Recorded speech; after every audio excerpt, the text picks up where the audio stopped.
Hello again, Jason with Exploring History Together, right here with you today. I have kind of a surprise for you. Pretty cool. I am in Kentucky today. I had to do a real quick trip to Kentucky for some business and personal business. And it just so happens that the Hatfield and McCoy feud took place right here where I am, or at least in this town anyway. But in the hill up over my head, up there, is a graveyard where at least some of those family members are buried, and we're going to take a peek at it today. The Hatfields and McCoys, very famous story in American history. These families, somewhere between 1863 and 1891, had basically a feud where a lot of people died, and my understanding is one family's daughter fell in love with another one's son, and then that man broke the woman's heart, ran off with somebody else. I don't know all the ins and outs of the Hatfields and McCoys. I'm sure you can research that and Google it, and you'll come up with all kinds of information. But we're going to go up this hillside here and see what we can see as far as the cemetery goes, and I hope you find it enjoyable. So here we go.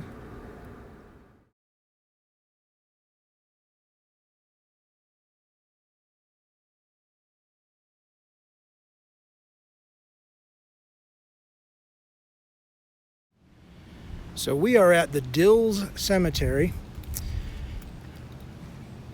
and I actually have a photo of this in the video, so you can pause on that and read that. This is part of the McCoy family right here. There's only a couple of stones in this one. I know there are more elsewhere here. Down here we have Rosanna, 1859 to 1889, daughter of Randolph and Sarah McCoy. By the way, I apologize if this video is a little bit stuttery, jittery. I did not bring my fancy camera gimbal with me on this trip because I wasn't expecting to find this place. So I am actually just kind of holding my camera in my hand. Here we have Sarah and Randolph, famed leader, Hatfield McCoy feud. So I'm sure you'll find that name. Footstones here. By the way, this is believed to be the first integrated cemetery in eastern Kentucky. Colonel John Dils, who was opposed to slavery, gave many freed slaves jobs in his tannery and general store, and he later provided grave sites for them and their descendants. While more than 130 African American graves have been located in this historic spot, only 49 of those have been correctly identified. And many of them are right here. You can see that they just have little numbers. They're just numbers right here, but I'm sure those are recorded somewhere. But many stones up the hillside there. This is really cool. Really cool. And there's numbers just stuck in the grass. So I assume they have determined there's a body there. Probably from old records and things like that. And this one's got a number and a stone. I cannot read anything on that stone at all. There's a few stones up the hill. Here's one. It looks like I might be able to read. Looks like M-I-M-U-L-L, J. Moe, died March 16th, 1910 or 14. Hard to read. T.J.H. Mullins is what it says there on the plate. But yeah, this is really a neat find. And I'm going to kind of walk up the hill a little bit. It's this sign right here. As you see, Sam and Martha McCoy, Basil and Martha Hatfield. They may be further up this way. Let's see, the Hatfield. Let's see what we find up in here. This one is really up in the trees here. Stones falling over. But somebody's trying to do a good job of marking these. I don't see Hatfield name on any of these. Nope, Lane. Nope. That's a newer one too. So perhaps I am missing it somewhere. It's not really marked.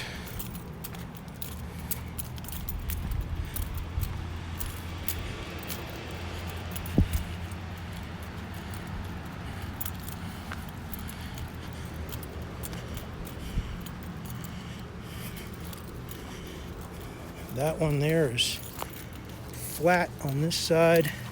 Is it marked? There's something written there, but I can't read it.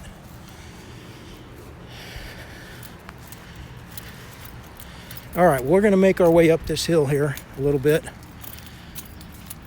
See if we can find Sam and Martha McCoy.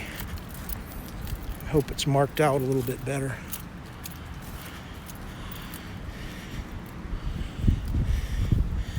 These graves go right up the hill there.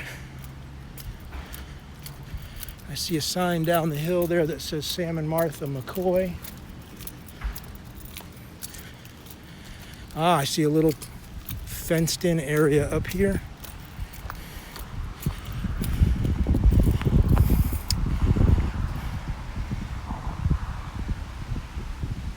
World War I soldier right there, Lorenzo Stevens. We're going to make our way up to the top of that hill shortly just because I want to know what's up there.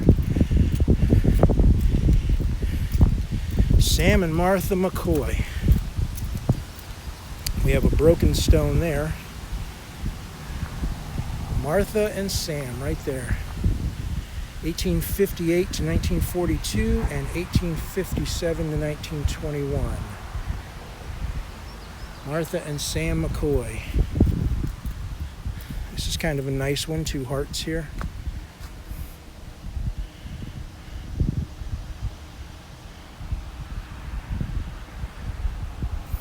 All right, we're going to make our way up that hill.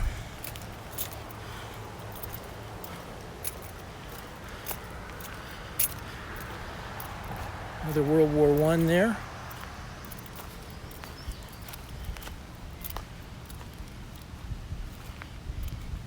World War I veteran, died 1919.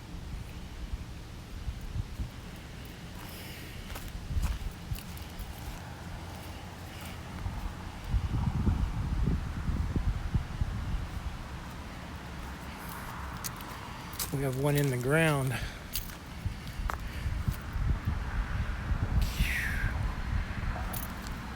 Oh, Johnson, Mary E. Johnson, born February 16, 1848, and died, that looks like December 25th, 1900, Christmas Day.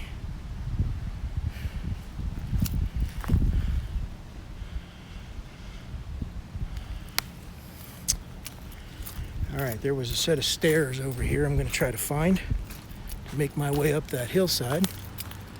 There it is.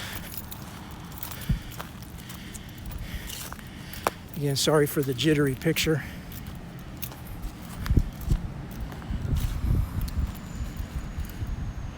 (1888 to 1890). That's a child, 2 years old. Just a little over 2 years old. Charles G., son of J. and K. Huffman.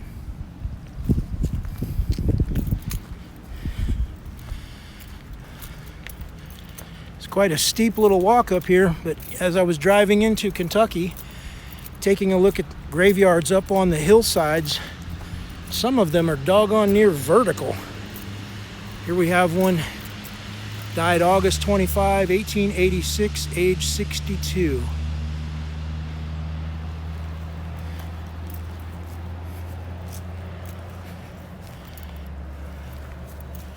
Oh boy, sun's right in my face, can't read that one. So let's see what we got here. It's quite a climb.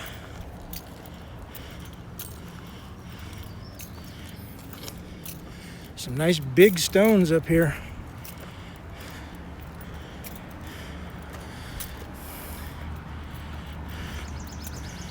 What do we have here? Mother Anna Williamson Dills. December 23rd, 1865, July 25, 1928. July 28, 1928.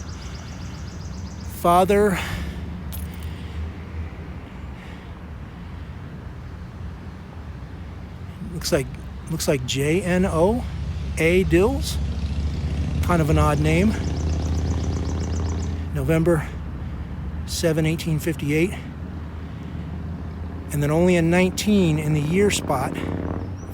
But everything else, it was never finished. Here we go, Colonel John Dills. September 15, 1818, died August 11th, 1895. Ann Dills, born October 22, 1820. Blessed are the dead which die in the Lord.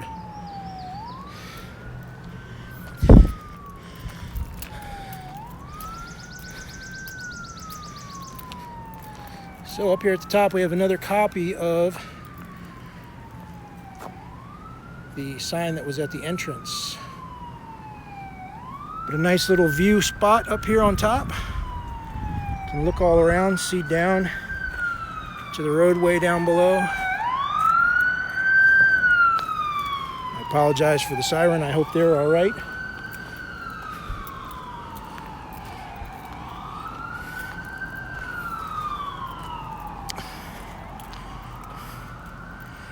We'll head back down here.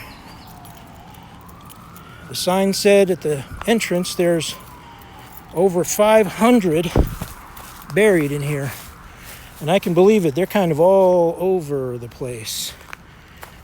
Here's one that looks like it might have had a photograph in it at one point.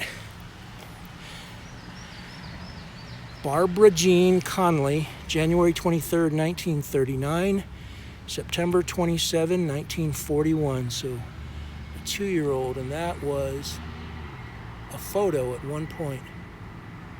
Look at that. That is a really cool find. Right on top, that little lamb.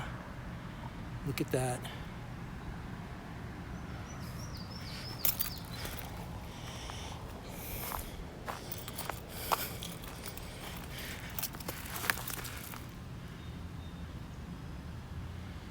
No birth date on that one.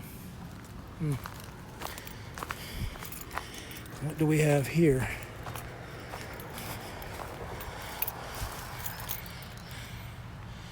(1903, 1939).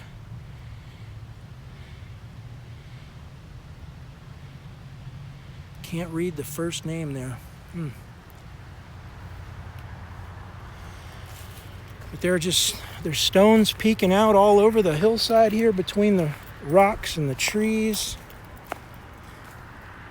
Lots of history right here in Pikeville, Kentucky.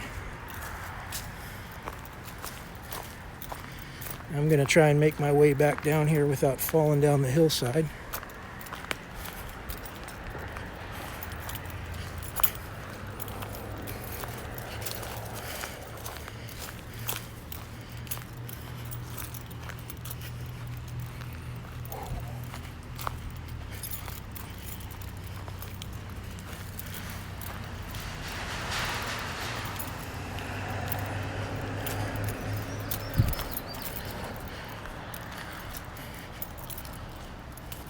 Let's see who's down below here. Down below the McCoys. Paul Stanley, December 22, 1923 to January 17, 1953. Here we just have a cinder block stuck in the ground. I wonder if that's to mark someone's burial place. There's lots of cinder blocks. I see them poking out of the ground here. There's another one right there. Interesting. Here's another. A few more down below there.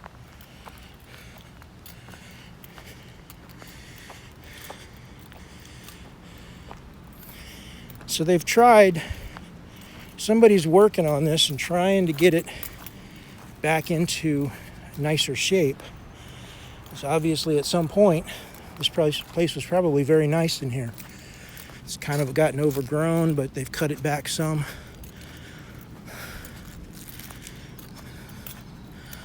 That is, at least this portion of the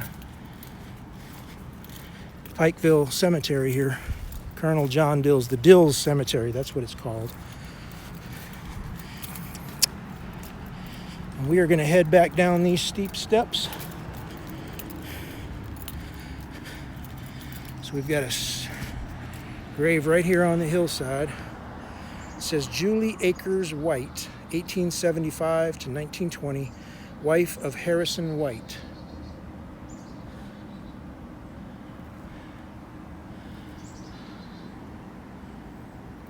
There you have it. These are the stairs that lead down, back down to street level. Man, what a cool place. Lots of neat history right here. Pikeville, Kentucky. We'll see you soon.